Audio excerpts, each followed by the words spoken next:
La démarche d'enseignement propose une organisation des niveaux de pratique en 3 domaines: technique, sécurité, sens marin et environnement. Pour chaque niveau de pratique, des connaissances et des savoir-faire sont identifiés, constituant autant d'étapes vers une fréquentation responsable de la mer et de son littoral. Cette éducation à l'environnement constitue un élément d'apprentissage à part entière. Vous en trouverez le détail dans la carte progression.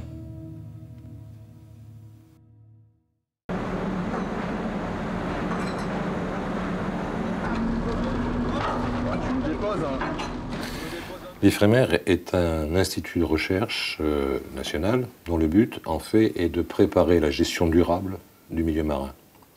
Donc à ce titre-là, bien sûr, il agit dans toutes les composantes de l'océanographie et plus particulièrement dans l'environnement.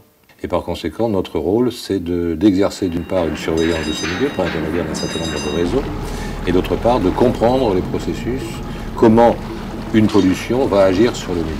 Le littoral, c'est un enjeu dans la manière où ce que nous voyons aujourd'hui, c'est le résultat d'un équilibre extrêmement fragile.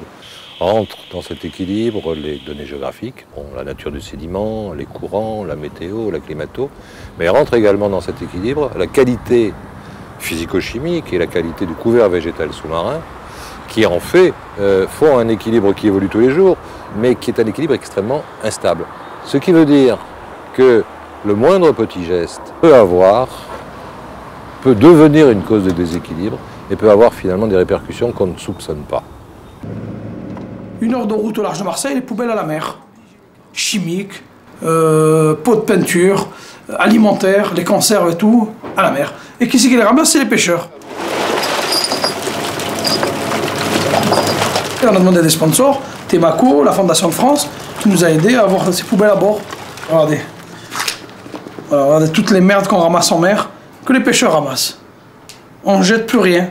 Pourquoi? Parce qu'on a donné aux moyens aux pêcheurs. C'est toujours pareil. Si on donne les moyens aux pêcheurs, le pêcheur n'est pas marginal.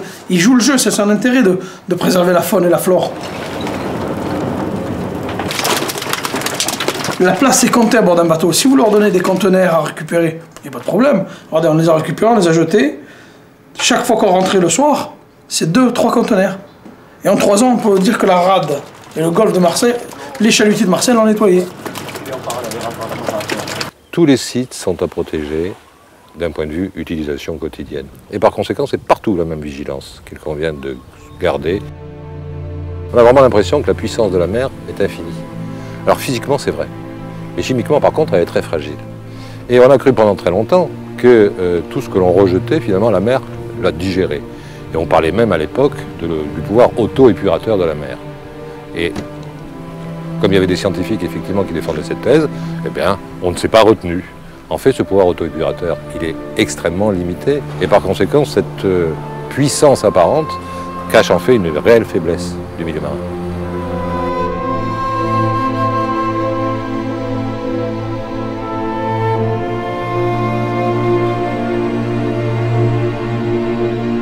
L'essentiel du problème méditerranéen, c'est l'herbier de Posidonie. La Posidonie est une plante, ça n'est pas une algue, elle fait des fleurs, elle fait des graines, elle fait un couvert végétal qui a un rôle environnemental énorme. C'est-à-dire qu'effectivement c'est une zone de nourrissage, c'est une zone de nurserie, de reproduction, c'est une zone d'abri pour les principales espèces, et en plus de ça, elle a un rôle sur la stabilité du littoral.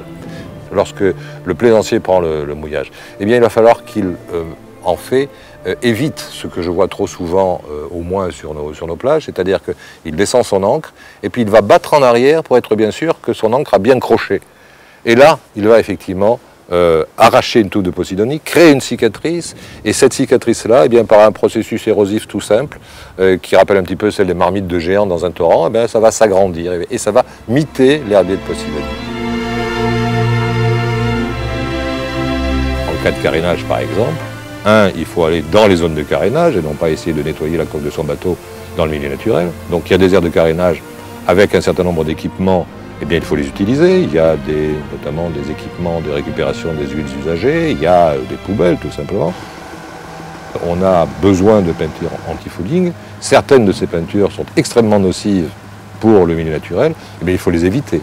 Dieu merci, maintenant sur le commerce, il y a des peintures anti-fouling qui respectent l'environnement, il faut bien entendu les privilégier.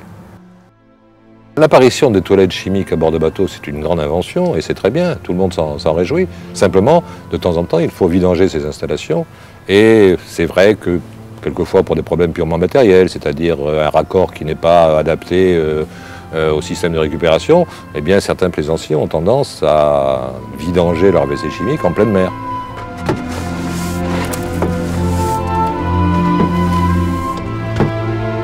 Lorsque vous allez utiliser un détergent et qu'ensuite vous allez rincer votre bateau, eh bien le détergent va se retrouver en mer. Et c'est vraiment une des sources fondamentales de la pollution en mer, les détergents.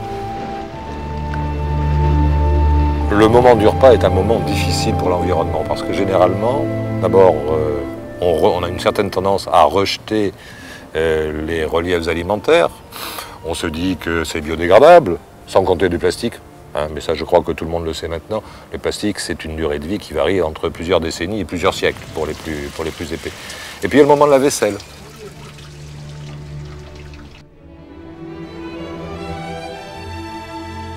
En tant que petit individu, qu'est-ce que je peux faire face effectivement à ces pollueurs patentés que sont les grandes industries?